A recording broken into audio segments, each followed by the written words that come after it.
প্ৰিয় দৰ্শক, এই ভিডিঅ'টিত মই আপোনালোকক জনাবলৈ চেষ্টা কৰিম কলেজত পঢ়ি থকা ছাত্ৰ-ছাত্ৰীসকলৰ বাবে এটা স্কলাৰশ্বিপ।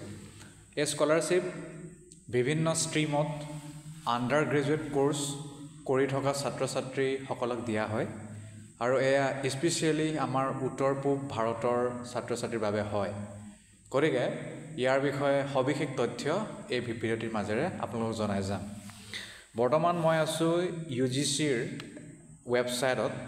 তাত যদি আপোনালোকে ugc.gov.in যিটো স্কলাৰশ্বিপ আছে, তাত স্কলাৰশ্বিপৰ যদি পৰ্টেলত যায়, তেতিয়াহ'লে এই ইণ্টাৰফেচটো পাব। তাত আপোনালোকে Ishan Uday special scholarship scheme for North Eastern region বুলি পাব অপশ্যন। তাত যদি যায় তেতিয়া দেখা পাব যে এনেধৰণৰ স্কলাৰশ্বিপ স্কিম বহু বছৰ আগৰ পৰাই চৰকাৰৰ দ্বাৰা দি থকা হৈছে UGC ফালৰ পৰা, যাতে নৰ্থ ইষ্টত শিক্ষা ব্যৱস্থাত চেঞ্জ আনিব পৰা যায়, বহু ব্যক্তি যাতে শিক্ষিত হয়, স্কলাৰশ্বিপৰ মাজেৰে বহুতৰ পঢ়া শুনা খৰচ যাতে ওলায়, তাৰ বাবে এই স্কিমটো অনা হৈছে। এতিয়া এলিজিবিলিটি কি লাগে?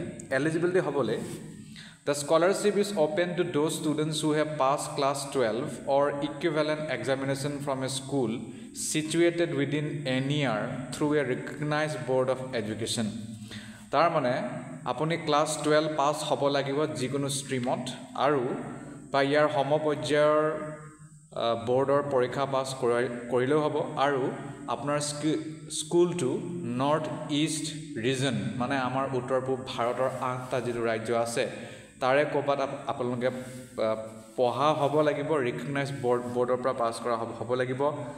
Only the students who are already admitted in the first year of UG degree program through regular full-time mode are eligible to apply.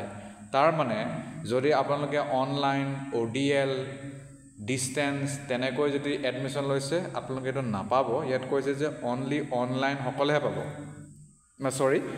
Only regular full time সকলেহে পাব, আৰু তেওঁ ফাৰ্ষ্ট ইয়েৰত এডমিট হোৱা সকলেহে পাব। ফাৰ্ষ্ট ইয়েৰৰ বাহিৰৰ কেইটাই নাপায়, ফাৰ্ষ্ট ইয়েৰত হ'লেহে আপুনি এপ্লাই কৰিবলৈ যোগ্যতা লাভ কৰিব।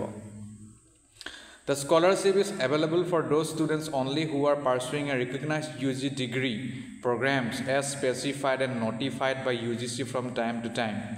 আৰু UGCয়ে যি আণ্ডাৰগ্ৰেজুৱেট প্ৰগ্ৰামক তেওঁলোকৰ দ্বাৰা ৰিকগনিশ্যন কৰি থোৱা হৈছে, তেনে UG প্ৰগ্ৰাম আপুনি কৰা হ'ব লাগিব, বেলেগ কৰা হ'লে নহ'ব।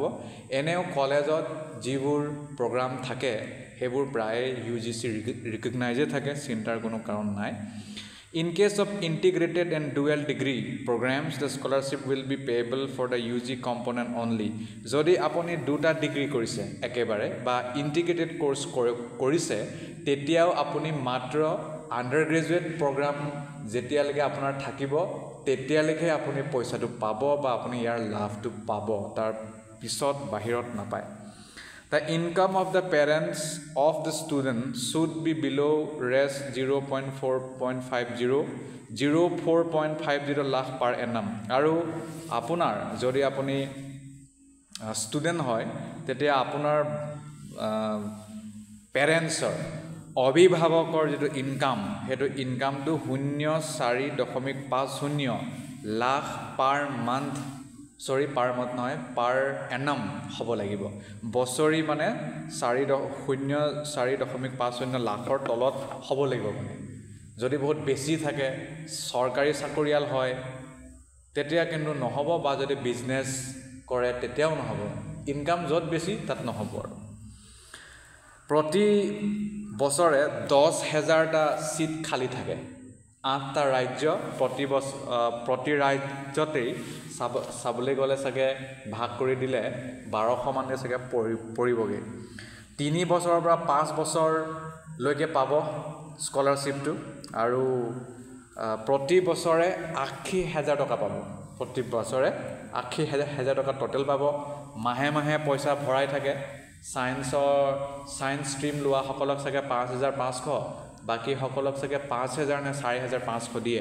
মইতো চিয়'ৰ নহয় ইয়াৰ বিষয়ে ডিটেইলত। যদি আপোনালোকে গুগলত চাই বা ইয়াৰ লগত জড়িত ইনফৰমেশ্যন ব্ৰচাৰ ডাউনলোড কৰি যদি নিজে পঢ়িছা তেতিয়া এই কথাবোৰ স্পষ্টকৈ হ'ব প্ৰতি বছৰে এই স্কলাৰশ্বিপ আগবঢ়োৱা হয় একেই কথা স্কলাৰশ্বিপটোৰ কাৰণে আপোনালোকে প্ৰথমে অনলাইন এপ্লাই কৰিব লাগিব আৰু কানাড়া বেংকত একাউণ্ট থাকিব লাগিব তাৰ বাহিৰে আকৌ অফলাইনত বহুতখিনি কাম থাকে অনলাইন এপ্লাই কৰাৰ পিছত এপ্লিকেশ্যন ফৰ্ম পুনৰ আপোনালোকে নি আপোনালোকৰ প্ৰিন্সিপাল নহ'লে ইউনিভাৰ্চিটিত যদি পঢ়ি আছে head of the institution registrar head of the department তাৰ পৰা গৈ চাইন কৰাব লাগিব ফৰ্ম ফিল আপ কৰাব লাগিব বিভিন্ন ধৰণৰ মানে ইনকাম চাৰ্টিফিকেট বেলেগ চাৰ্টিফিকেট বহুত বস্তু লাগে সকলো তথ্য লাগে ক্লাছ 12ত কি পঢ়া কিমান মাৰ্কছ পোৱা সব বস্তু চাই মেলি চালি জাৰিহে আপোনাৰ কামটো আগবাঢ়িব তাৰপিছত পুনৰ সিলেকশ্যন লিষ্ট এটা ওলাব সেই সিলেকশ্যন লিষ্টত যদি আপোনাৰ নাম আহে